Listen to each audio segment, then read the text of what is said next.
മിശിഹായിൽ സ്നേഹം നിറഞ്ഞവരെ, ഇന്ന് പുതുഞായറാഴ്ചയാണ്.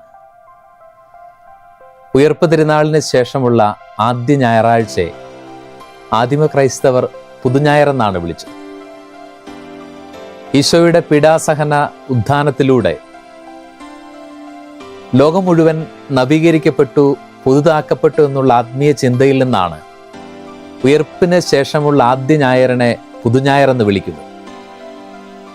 പുതുതാക്കപ്പെട്ട പ്രപഞ്ചത്തിൻ്റെയും ലോകക്രമത്തിൻ്റെയും സ്നേഹക്കൂട്ടായ്മയായ സഭയുടെയും ഭാഗമാണ് നാം എന്നുള്ള ഒരു വലിയ തിരിച്ചറിവോടുകൂടിയാണ് പുതുഞായറാഴ്ച ഓരോ വിശ്വാസിയും ആചരിക്കുന്നതും ദേവാലയത്തിലേക്ക് കടന്നു ചെല്ലുന്നത്. പുതുഞായറാചരണത്തിൻ്റെ ഏറ്റവും വലിയ ശ്രദ്ധാകേന്ദ്രം നമ്മുടെ പിതാവായ മാർത്തോമാ ശ്ലീഹായുടെ വിശ്വാസത്തിൻ്റെ ഏറ്റവും ഉന്നതമായ ഏറ്റുപറച്ചിലാണ്. ഉത്ഥാനത്തിൻ്റെ ആദ്യ ദിവസം തന്നെ വൈകിട്ടാണ് ഉയർത്തെഴുന്നേറ്റ യേശു തൻ്റെ ശിഷ്യർക്ക് പ്രത്യക്ഷപ്പെടുന്നത്. അവർ യഹൂദരെ ഭയന്ന് കതകടച്ചിരിക്കുമ്പോൾ അവൻ അവരുടെ ഇടയിൽ പ്രത്യക്ഷപ്പെട്ട് അവർക്ക് സമാധാനം ആശംസിക്കുന്നു. സുവിശേഷകൻ യോഹന്നാൻ പറയുന്നു, തോമസ് അന്ന് അവരോട് കൂടെ ഉണ്ടായിരുന്നില്ല. ഉയർത്തെഴുന്നേറ്റ കർത്താവിനെ കണ്ട ആ വൈകാരിക അനുഭവം ശിഷ്യന്മാർ തോമസിനോട് വിവരിക്കുമ്പോഴാണ് തോമസിന്റെ ശാഠ്യം കലർന്ന നിർബന്ധ ബുദ്ധി അവിടെ പ്രകടമാവുന്നത്. അവൻ്റെ മുറിവുകൾ കണ്ടല്ലാതെ ഞാൻ വിശ്വസിക്കുകയില്ല, അവൻ്റെ പാർശ്വത്തിൽ കൈവച്ചല്ലാതെ എൻ്റെ സംശയത്തിന് അവസാനം വരികയില്ല. സുവിശേഷകൻ പറയുന്നു, 8 ദിവസത്തിന് ശേഷം വീണ്ടും ശിഷ്യന്മാരോടൊപ്പം തോമസും ഉണ്ടായിരുന്നപ്പോൾ യേശു വീണ്ടും അവരുടെ ഇടയിലേക്ക് കടന്നു വരുന്നു.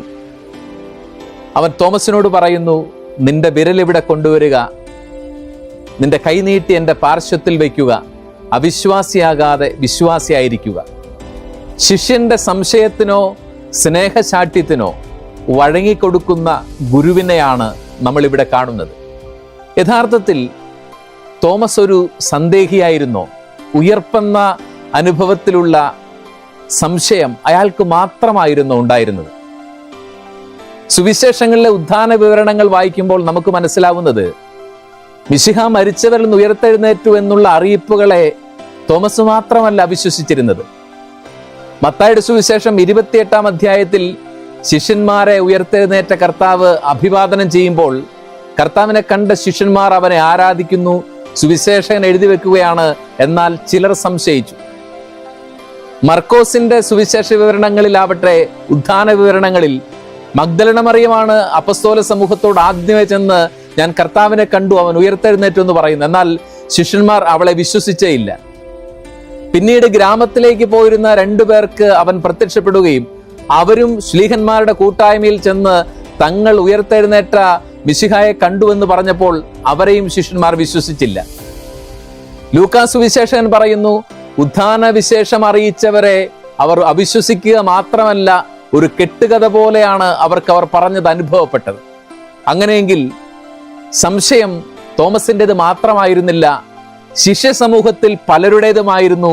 നസ്രായൻ മരിച്ചവരിൽ നിന്ന് ഉയർത്തെഴുന്നേറ്റോ എന്നുള്ള സംശയം. തോമസ് എല്ലാ കാലത്തുമുള്ള സംശയിക്കുന്ന ശിഷ്യന്മാരുടെ പ്രതിനിധിയായിട്ടാണ് നിൽക്കുന്നത്. ഉയർപ്പിന്റെ അടയാളങ്ങൾ കണ്ട് വിശ്വസിക്കുക എന്നുള്ള അയാളുടെ ശാഠ്യം എല്ലാ കാലത്തും സംശയിക്കുന്ന ശിഷ്യന്മാരുടെ ശാഠ്യമാണ്.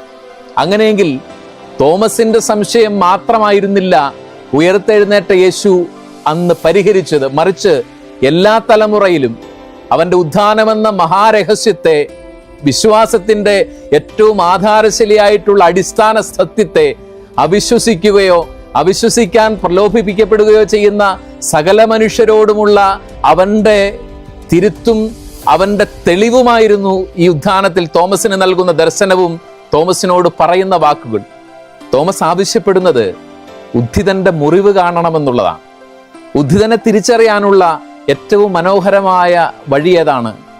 ക്രൂശിക്കപ്പെട്ടവൻ തന്നെയാണ് ഉയർത്തെഴുന്നേറ്റത് എന്ന് ഉറപ്പുവരുത്തണമെങ്കിൽ ക്രൂശിതന്റെ മുറിവുകൾ കാണുക തന്നെ ചെയ്യണം. ഉദ്ധിതൻ മുറിവേറ്റവനാണ്.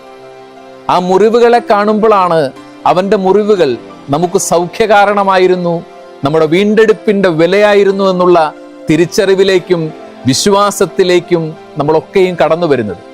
നമ്മുടെ പിതാവായ മാർത്തോമാ ശ്ലീഹ മുറിവുകളുള്ള ഉദ്ധിതനെയാണ് തിരിച്ചറിഞ്ഞത്. സഹനത്തിന്റെ വടുക്കളിലാണ് രക്ഷകന്റെ അടയാളമുദ്രകൾ അയാൾ അന്വേഷിച്ചത്. ഇന്നും രക്ഷാകരമായ സഹനങ്ങളിൽ ഉദ്ധിതന്റെ സാന്നിധ്യം നമുക്ക് തിരിച്ചറിയാൻ കഴിയണമെന്നുള്ള മനോഹരമായൊരു സന്ദേശം അവിടെ അവശേഷിക്കുന്നുണ്ട്. നിന്റെ വിരലിവിടെ കൊണ്ടുവന്ന് എൻ്റെ പാർശ്വത്തിൽ വയ്ക്കാൻ ഉദ്ധിതൻ ആവശ്യപ്പെടുമ്പോൾ തോമസ് തൊട്ടുവെന്ന് സുവിശേഷകൻ ഒരിടത്തും പറയുന്നില്ല. മറിച്ച് അയാളൊരു വലിയ ഏറ്റുപറച്ചിൽ നടത്തുന്നു. ബൈബിൾ പണ്ഡിതന്മാർ പറയുന്നു, സുവിശേഷങ്ങളിലെ തന്നെ ഏറ്റവും മനോഹരമായ വിശ്വാസ പ്രഘോഷണത്തിന്റെ നിമിഷമാണ്. എൻ്റെ കർത്താവേ, എൻ്റെ ദൈവമേ എന്നുള്ള പരമമായ വിശ്വാസത്തിന്റെ ഏറ്റുപറച്ചിൽ അദോനായ് എലോഹിം എന്നുള്ള ഹെബ്രായ ഭാഷയിൽ ദൈവത്തിന് കൊടുക്കുന്ന പരമമായിട്ടുള്ള ഏറ്റുപറച്ചിലിന് തുല്യമാണ്. അങ്ങനെയെങ്കിൽ ഉയർത്തെഴുന്നേറ്റ് മുറിവുകൾ കാണിച്ച ഉദ്ധിതനെ ദൈവവും കർത്താവുമായിട്ട് നമ്മുടെ പിതാവായ മാർത്തോമാ ശ്ലീഹ ഏറ്റുപറഞ്ഞതിന്റെ അനുസ്മരണം കൂടിയാണ് ഒരു പുതുഞായറാഴ്ച. വിശ്വാസത്തിന്റെ ഏറ്റവും സമ്മോഹനമായ ഒരു ഏറ്റുപറച്ചിലിന് ശിഷ്യ സമൂഹം, ആദിമസഭ തോമസിലൂടെ സാക്ഷിയാവുകയാണ്. ഉയർത്തെഴുന്നേറ്റവൻ കർത്താവും ദൈവവുമാണ്. ഇതിലപ്പുറം ഒരു വിശ്വാസത്തിന്റെ ഏറ്റുപറച്ചിൽ നടത്താൻ മനുഷ്യന് സാധിക്കാത്തവണ്ണം അത്രയും വലിയ വിശേഷണമാണ് ഉദ്ധിതനായ യേശുവിന് തോമസ് നൽകുന്നത്. ഈ ഒരു ഏറ്റുപറച്ചിലിന് ആദിമസഭയുടെ അക്കാലത്തെ ചരിത്ര പശ്ചാത്തലത്തിൽ വലിയൊരു സാങ്കത്യമുണ്ട്. ജൂലിയസ് സീസർ മുതലുള്ള റോമൻ ചക്രവർത്തിമാർ തങ്ങൾക്ക് തന്നെ കൽപ്പിച്ചു നൽകിയിരുന്ന ഒരു അഭിദാനമായിരുന്നു ഡോമിനൂസ് എത്ത് ദേവൂസ് നോസ്തർ, കർത്താവും ദൈവവും. ഇമ്പീരിയൽ കൾട്ട് അഥവാ ചക്രവർത്തി പൂജ എന്ന പുതിയ മതം റോമാ സാമ്രാജ്യത്തിൽ നടപ്പിലാക്കുകയും തങ്ങളെ ദൈവതുല്യരായി കരുതുകയും ദൈവമായി മനുഷ്യർ പ്രജകൾ ആരാധിക്കണമെന്ന് കൽപ്പനകൾ ഇറക്കുകയും ചെയ്ത ജൂലിയസ് സീസർ മുതലുള്ള റോമൻ ചക്രവർത്തിമാർ ആദിമസഭയെ, ആദിമ ക്രൈസ്തവ സമൂഹങ്ങളെ ഒക്കെയും പീഡിപ്പിക്കാനുള്ള പ്രധാന കാരണം ചക്രവർത്തിമാരുടെ പ്രതിമയ്ക്ക് മുമ്പിൽ ശിരസ് കുനിക്കാനും നശ്വരരായ മനുഷ്യരൂപങ്ങളെ കർത്താവും ദൈവവും എന്ന് പറയാനും ആദിമസഭ, ആദിമ ക്രൈസ്തവർ മടിച്ചതായിരുന്നു. അങ്ങനെയെങ്കിൽ തോമാസ് ശ്ലീഹ നടത്തുന്ന വിശ്വാസത്തിന്റെ ഏറ്റുപറച്ചിലുണ്ടല്ലോ, എൻ്റെ കർത്താവേ, എൻ്റെ ദൈവമേ, അതിനൊരുപാട് അർത്ഥതലങ്ങളുണ്ട്. റോമൻ ചക്രവർത്തിമാരെ പോലെ നശ്വരരായ മനുഷ്യരുടെ മുമ്പിലല്ല മുട്ടുകാലുകൾ മടക്കി കർത്താവും ദൈവവും എന്ന് ഏറ്റുപറയേണ്ടത്. അത് മരണത്തെ മറികടന്ന, സഹനമര പീഡകളെ വിജയിച്ച പൂർണ്ണ മനുഷ്യനും പൂർണ്ണ ദൈവവുമായ നസറത്തിലെ യേശുവിന്റെ മുമ്പിൽ മാത്രമാണ്, അവൻ മാത്രമാണ് കർത്താവും ദൈവവും എന്നുള്ള വിളിക്ക് യോഗ്യനായിട്ടുള്ളവൻ. ആദിമസഭയുടെ വിശ്വാസത്തിന്റെ പ്രഘോഷണമാണ് തോമാസ് ശ്ലീഹായിലൂടെ അവിടെ നടക്കുന്നത്. പുതുഞായർ അതാചരിക്കുന്ന ഓരോ വിശ്വാസിയും ക്ഷണിക്കുന്നത് വിശ്വാസത്തിന്റെ ഒരു ഏറ്റുപറച്ചിലേക്കാണ്. ഏറ്റുപറയാതെയുള്ള വിശ്വാസം അതിനാൽ തന്നെ നിർജീവമായിട്ട് നിലകൊള്ളുകയാണ്. പലപ്പോഴും ഈ കാലഘട്ടങ്ങളിലെല്ലാം വിശ്വാസികൾ പല കാരണങ്ങളാൽ, പല ഭയങ്ങളാൽ വിശ്വാസം ഏറ്റുപറയാതെ കടന്നുപോകുന്ന ഒരു സാഹചര്യത്തിൽ മാർത്തോമാ ശ്ലീഹായുടെ ധീരമായ വിശ്വാസത്തിന്റെ ഏറ്റുപറച്ചിലുണ്ട്. മരണത്തെ മറികടന്ന നസറായന ഈശോ അല്ലാതെ മറ്റൊരു കർത്താവും ദൈവവുമില്ല. ഈ ഏറ്റുപറച്ചിൽ നമ്മളെയൊക്കെയും വിശ്വാസത്തിന്റെ പ്രഘോഷണത്തിന് നിർബന്ധിക്കുന്ന ഏറ്റവും ഉദാത്തമായ മാതൃകയാണ്. പൗലോസ് ശ്ലീഹ തിമോത്തിയോട് പറയുന്നുണ്ടല്ലോ, എൻ്റെ മകനെ, നമ്മുടെ കർത്താവ് ഈശോ മിശിഹായുടെ സുവിശേഷത്തിന് സാക്ഷ്യം വഹിക്കുന്നതിൽ നീ ലജ്ജിക്കരുത്. സുവിശേഷത്തിന് സാക്ഷ്യം വഹിക്കുന്നതിൽ, ഉദ്ധിതന് സാക്ഷികളാവുന്നതിൽ ലജ്ജിതരാവരുത് എന്നുള്ള മനോഹര സന്ദേശം കൂടി പുതുഞായറാഴ്ച മാർത്തോമാ ശ്ലീഹായുടെ വിശ്വാസത്തിന്റെ ഏറ്റുപറച്ചിൽ നമുക്ക് നൽകുന്നുണ്ട്. മനുഷ്യന്റെ സംശയങ്ങൾക്കിടയിലേക്ക് ഇറങ്ങി വരുന്ന ഒരു ദൈവത്തെ നമ്മൾ കാണും. കാണാതെ വിശ്വസിക്കുന്നവർ ഭാഗ്യവാന്മാരെന്നാണ് തോമസിനോട് അവസാനം ഈശോ പറയുന്നു.